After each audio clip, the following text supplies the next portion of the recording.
ਬਿਸਮਿਲ੍ਲਾਹਿਰਰਹਿਮਾਨਿਰਰਹੀਮ। ਲਓ ਜੀ, ਦੁਨੀਆ ਦੇ ਵਿੱਚ ਜਿੱਥੇ ਹਰ ਤਰੱਕੀ ਹੋਈ ਜਾਂਦੀ ਆ ਵੀ ਤਰੱਕੀ ਹੋਈ ਜਾਂਦੀ ਆ। ਜਨਾਬ ਹੈਗੀ ਆਰੀ, ਜਿੱਥੇ ਦਿਨ ਲੱਗਦੇ ਹੁੰਦੇ ਸੀ ਅਸੀਂ ਤਾਂ ਕਲਵੱਤਰਾਂ ਦੇ ਨਾਲ ਬਾਲੇ ਬਣਦੇ ਵੀ ਦੇਖੇ ਆ।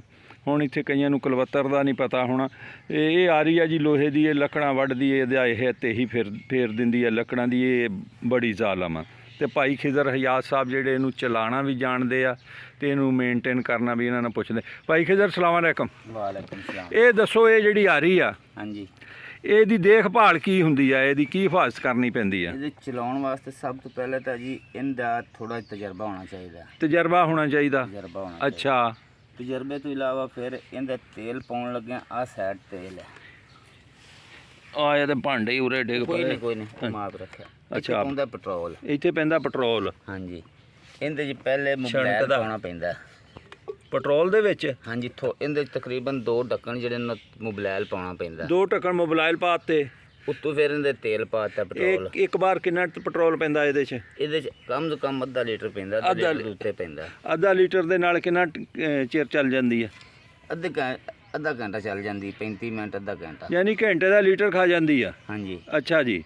ਉਸ ਤੋਂ ਬਾਅਦ ਇਹਦੀ ਅਗਲੀ ਸਾਈਡ ਤੇ ਆ ਜਾਓ। ਇੱਥੇ ਪੈਂਦਾ ਇਹਨੂੰ ਮੁਬਲੈਲ। ਮੁਬਲੈਲ ਕਿੱਥੇ ਪੈਂਦਾ ਜੀ? ਆ ਵੇਖ, ਅੱਛਾ ਜੀ, ਇੱਥੇ ਇਹਦੇ 'ਚ ਮੁਬਲੈਲ ਪੈਂਦਾ। ਮੁਬਲੈਲ ਪੈਂਦਾ। ਅੱਛਾ ਜੀ। ਮੁਬਲੈਲ ਸਿਰਫ ਕਟਰ ਵਾਸਤੇ, ਇਹਦੀ ਹੋਰ ਕੋਈ ਹਿਫਾਜ਼ਤ ਨਹੀਂ ਮੁਬਲੈਲ ਦੀ। ਅੱਛਾ, ਇਹ 2 ਸਟ੍ਰੋਕ ਇੰਜਨ ਮੇਰਾ ਖਿਆਲ ਆ। 2 ਸਟ੍ਰੋਕ ਇੰਜਨ ਹੈ। ਤੇ ਇਹਦੇ ਮੁਬਲੈਲ ਪੈਟਰੋਲ 'ਚ ਹੀ ਪਾ ਲੈਣਾ। ਇਹ ਮੁਬਲੈਲ ਜਿਹੜਾ ਅੱਗੇ ਪੈਂਦਾ ਇਹ ਕਟਰ ਵਾਸਤੇ। ਇਹ ਅੱਛਾ, ਸਿਰਫ ਇੱਕ ਕਟਰ ਵਾਸਤੇ ਆ। ਜਿਹੜਾ ਚੈਨ ਉੱਤੇ ਚੱਲਦਾ ਹੈ ਨਾ, ਅੱਛਾ ਜੀ, ਇਹ ਇਹਦੇ ਵਾਸਤੇ। ਇਹ ਆ ਜਿਹੜਾ ਚੈਨ ਆ, ਹਾਂਜੀ, ਇਹ ਚੈਨ। ਇਹਨੂੰ ਚੈਨ ਕਹਿੰਦੇ। ਤੇ ਜਿਹਦੇ ਉੱਤੇ ਚੱਲਦਾ ਇਹਨੂੰ ਕੀ ਕਹਿੰਦੇ? ਫੰਦਰ ਬੋਲਦੇ ਨੇ। ਫੰਦਰ। ਉਹ ਲਓ ਜੀ, ਇਹਦੇ ਉੱਤੇ ਲਿਖਿਆ ਮੇਡ ਇਨ ਜਰਮਨੀ। ਹਰ ਸ਼ਾਇ ਬਾਹਰੋਂ ਆਂਦੀ, ਯੂਰਪ ਤੋਂ ਆਂਦੀ। ਉੱਦਾਂ ਅਸੀਂ ਕਹਿੰਦੇ ਅਸੀਂ ਐਬਸੋਲੂਟ ਨਾਟ, ਆਪ ਕੁਝ ਕਰਾਂਗੇ ਤੇ ਨਾਟ ਕਵਾਂਗੇ। ਅੱਛਾ, ਇਹਨੂੰ ਟਾਈਟ ਕਰਨਾ। ਇਹਦਾ ਸਾਈਡ ਤੇ ਨੱਟ ਹੈ। ਕਿਹੜਾ? ਆ, ਅੱਛਾ। ਇਹਨੂੰ ਇਧਰੋਂ ਟਾਈਟ ਕਰਕੇ ਇਹਦੇ ਵਿੱਚ 2 ਚੀਜ਼ਾਂ ਨੂੰ ਫਸਾ ਕੇ ਤੇ ਇਹਨੂੰ ਇਧਰੋਂ ਟਾਈਟ ਕਰ ਦੇਣਾ। ਅੱਛਾ, ਇਹ ਚੈਨ ਟਾਈਟ ਹੋ ਜਾਏਗਾ। ਚੈਨ ਟਾਈਟ ਹੋ ਜਾਏ। ਜ਼ਿਆਦਾ ਟਾਈਟ ਹੋ ਜਾਏਗਾ ਤੇ ਫਿਰ ਇਹ ਵੱਢ ਦੇਗਾ ਫੰਦਰ ਨੂੰ। ਨਰਮ ਰਹੇਗਾ। ਜ਼ਿਆਦਾ ਢਿੱਲਾ ਹੋ ਜਾਏਗਾ ਤੇ ਪਿੱਛੂ ਉਡਾ ਦੇਗਾ, ਖਤਮ ਕਰ। ਯਾਨੀ ਨਾ ਜ਼ਿਆਦਾ ਟਾਈਟ ਹੋਵੇ ਤੇ ਨਾ ਢਿੱਲਾ ਹੋਵੇ। ਹਾਂਜੀ, ਵਿਚਲੇ ਸਨ। ਬਿਲਕੁਲ ਜੀ, ਵਿਚਲੇ ਸਨ। ਇੱਥੇ ਹੁਣ ਲੀਡਰ ਕਈ ਵਿਚਲੇ ਸਨ। ਅੱਛਾ ਜੀ। ਉਸ ਤੋਂ ਬਾਅਦ ਇਹਨੂੰ ਸਟਾਰਟ ਕਰਕੇ ਨਾ ਹਾਂਜੀ, ਚੈੱਕ ਕਰਨਾ ਹਾਂਜੀ। ਵੀ ਇਹ ਚੈਨ ਦੇ ਵਿੱਚ ਤੇਲ ਆ ਰਿਹਾ ਕਿ ਨਹੀਂ। ਉਹ ਚੈਨ 'ਚ ਤੇਲ ਕਿੱਥੋਂ ਆਉਣਾ? ਉਹ ਇਹ ਸਾਈਡ ਤੋਂ ਹੁੰਦਾ ਇੱਥੋਂ। ਅੱਛਾ ਜੀ। ਉਹ ਇਸ ਜਗ੍ਹਾ ਤੇ ਤੇਲ ਆਂਦਾ? ਉਹ ਹਾਂਜੀ, ਇਸ ਜਗ੍ਹਾ ਤੇ ਇਹਦੇ ਵਿੱਚ ਅੱਗੇ ਥੱਲੇ ਤੇ ਉੱਤੇ ਦੋਵਾਂ ਸਾਈਡਾਂ ਤੇ ਤੇਲ ਆਉਂਦਾ। ਅੱਛਾ ਜੀ। ਇਹਨੂੰ ਸਟਾਰਟ ਕਰਕੇ ਚਲਾ ਕੇ ਚੈੱਕ ਕਰਨਾ।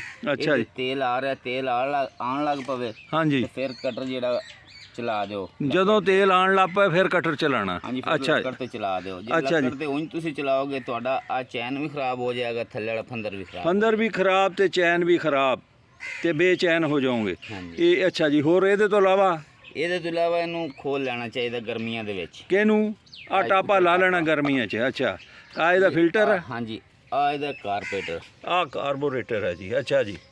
ਆਹ ਦਾ ਪਲੱਗ ਹੈ। ਅੱਛਾ ਜੀ। ਇਹਨੂੰ ਖੋਲ ਲੈਣਾ ਚਾਹੀਦਾ। ਜੇਕਰ ਆ ਉੱਤੇ ਰਹਿਣ ਦੇਈਏ ਤਾਂ ਫਿਰ ਵੀ ਠੀਕ ਹੈ, ਜੇ ਨਾ ਰਹਿਣ ਦੇਈਏ ਫਿਰ ਵੀ ਠੀਕ ਹੈ। ਕਿਹੜਾ ਫਿਲਟਰ ਜੀ? ਆ ਫਿਲਟਰ।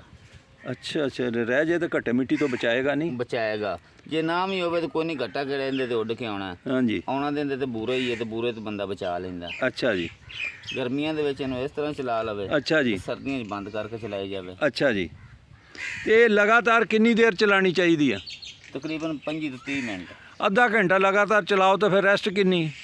ਅੱਧਾ ਘੰਟਾ ਜਾਂ 20 ਮਿੰਟ ਨੂੰ ਰੈਸਟ ਦੇ ਲਓ। ਉਹ 20 ਮਿੰਟ ਤੋਂ 30 ਮਿੰਟ ਰੈਸਟ ਤਾਂ 20-30 ਮਿੰਟ, ਅੱਧਾ ਘੰਟਾ ਇਹਨੂੰ ਚਲਾਓ। ਜ਼ਿਆਦਾ ਚਲਾਓਗੇ ਜੇਕਰ ਇਹਨੇ ਕਿਹੜਾ ਜਵਾਬ ਦੇਣਾ, ਚਲਾਈ ਜਾਓਗੇ ਤਾਂ ਮੁੰਡੇ ਦੇ ਤੇ ਫਾਰਗ ਜੇ। ਅੱਛਾ ਜੀ। ਚਲਾਈ ਜਾਓਗੇ ਤਾਂ ਫਿਰ ਇਕੱਠੀ ਰੈਸਟ ਕਰਨੀ ਪੈ ਜਾਊਗੀ। ਠੀਕ ਹੋ ਗਿਆ। ਇਹਦੇ ਤੋਂ ਇਲਾਵਾ ਕੋਈ ਸ਼ੈ? ਇਹਦੇ ਤੋਂ ਇਲਾਵਾ ਇਹਦੇ ਬੜੇ ਕੰਮ ਨੇ। ਕੇ ਉਸ ਤੋਂ ਬਾਅਦ ਇਹਦੀ ਵਿੱਚ ਖਰਾਬੀਆਂ ਹੁੰਦੀਆਂ ਨੇ, ਉਹ ਸਹੀ ਕਰਾਉਣੀ ਪੈਂਦੀ ਜਾਂ ਕਰਨੀ ਪੈਂਦੀ ਹੈ। ਇਹ ਸਾਰਾ ਖੋਲ ਕੇ ਤੁਹਾਨੂੰ ਦਿਖਾਇਆ ਨਹੀਂ। ਇਧਰਲੀ ਸਾਈਡ ਤੋਂ ਖੋਲ ਕੇ ਅੰਦਰ ਤੇਲ ਜਿੱਥੋਂ ਹੁੰਦਾ ਉਹ ਵੀ ਵਿਖਾ ਦਿੰਦੇ। ਹਾਂਜੀ। ਉਸ ਤੋਂ ਬਾਅਦ ਆ ਜਿਹੜਾ ਚੈਨ, ਮੇਨ ਚੀਜ਼ ਇਹਦਾ ਚੈਨ ਦੀ ਹੈ। ਚੈਨ ਤੋਂ ਪਰਹੇਜ਼ ਕਰਨਾ ਚਾਹੀਦਾ। ਇਹ ਚੈਨ ਟੁੱਟ ਵੀ ਜਾਂਦਾ, ਤੇਲ ਨਾ ਹੋਵੇ ਤਾਂ ਸੱਟ ਵੀ ਲੱਗ ਜਾਂਦੀ। ਤੇਲ ਦਾ ਖਿਆਲ ਰੱਖਣਾ ਪੈਂਦਾ ਜੀ। ਖਸੂਸਨ ਉਹ ਮੁਬਲੈਲ ਜਿਹੜਾ ਚੈਨ ਨੂੰ ਜਾਂਦਾ ਹੈ ਉਹਦਾ ਖਿਆਲ ਰੱਖਣਾ ਚਾਹੀਦਾ। ਤੇ ਇਹਦੀ ਗਰਮੀ ਦਾ ਇਹਨੂੰ ਲਗਾਤਾਰ ਗਰਮੀਆਂ ਨੂੰ ਜਿਹੜਾ ਨਾ ਜੀ ਅੱਧਾ ਘੰਟਾ ਚਲਾਓ, ਉਸ ਤੋਂ ਬਾਅਦ ਰੈਸਟ ਦੇਣੀ ਚਾਹੀਦੀ ਹੈ। ਆਪ 10-20 ਮਿੰਟ ਅੱਧਾ ਘੰਟਾ 10-20 ਮਿੰਟ ਅੱਧਾ ਘੰਟਾ ਰੈਸਟ, ਨਾਲੇ ਆਪ ਵੀ ਰੈਸਟ ਆ ਜਾਂਦੀ ਬੰਦੇ ਨੂੰ। ਬੰਦਾ ਜਿਹੜਾ ਆਪ ਵੀ ਰੈਸਟ ਕਰ ਲੈਂਦਾ। ਇਹ ਬਾਕੀ ਤੇ ਜੀ ਫਿਰ ਇੰਜਣ ਦਾ ਕੰਮ ਆ, ਜਿੱਦਾਂ ਜਿੱਦਾਂ ਪਵੇ ਲੋਡ ਪਵੇ। ਕਮੈਂਟ ਦੇ ਵਿੱਚ ਵੀ ਪੁੱਛਿਆ ਜਾ ਸਕਦਾ। ਖਿਜ਼ਰ ਹਯਾਤ ਸਾਹਿਬ ਤੋਂ ਫੇਰ ਵੀ ਪੁੱਛ ਲਾਂਗੇ ਜੀ। ਖਿਜ਼ਰ ਹਯਾਤ ਸਾਹਿਬ ਰਹਿੰਦੇ ਮਾਨਾਵਾਲਾ, ਜ਼ਿਲ੍ਹਾ ਸ਼ੇਖੂਪੁਰਾ, ਮੇਨ ਮਲਿਆਂ ਵਾਲੀ ਰੋਡ ਦੇ ਉੱਤੇ। ਇੱਦਾਂ ਹੀ ਆ ਜੀ। ਹਾਂਜੀ, ਬਹੁਤ ਬਹੁਤ ਸ਼ੁਕਰੀਆ ਜੀ। ਹੱਸਦੇ ਰਹੋ ਤੇ ਵਸਦੇ ਰਹੋ, ਸ਼ਾਦ ਰਹੋ ਤੇ ਆਬਾਦ ਰਹੋ। ਅੱਲਾਹ ਤਾਲਾ ਸਭ ਨੂੰ ਆਸਾਨੀਆਂ ਅਤਾ ਫਰਮਾਏ ਔਰ ਆਸਾਨੀਆਂ ਵੰਡਣ ਦਾ ਸ਼ਰਫ ਅਤਾ ਫਰਮਾਏ। ਪਾਕਿਸਤਾਨ ਹੌਲੀ ਕਿਹਾ ਯਾਰ, ਰੋਜ਼ਾ ਲੱਗਾ, ਕਹੋ ਪਾਕਿਸਤਾਨ ਜ਼ਿੰਦਾਬਾਦ।